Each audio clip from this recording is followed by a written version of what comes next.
وما اہلکنا اور نہیں ہلاک کیا ہم نے من قریۃ کسی بستی کو الا مگر ولہا جبکہ اس کے لیے کتاب لکھا ہوا ہے معلوم مقررہ وقت۔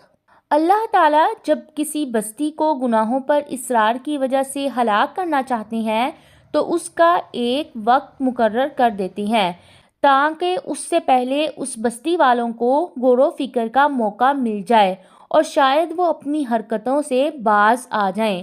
جب وہ وقت آ جاتا ہے تو ایک لمحہ بھی تاخیر نہیں ہوتی ہے۔ ما تسبق نہیں سبقت کرتی من امت کوئی امت اجلہا اپنے مقررہ وقت سے وما یستأخرون اور نہ ہی وہ پیچھے رہ سکتی ہے۔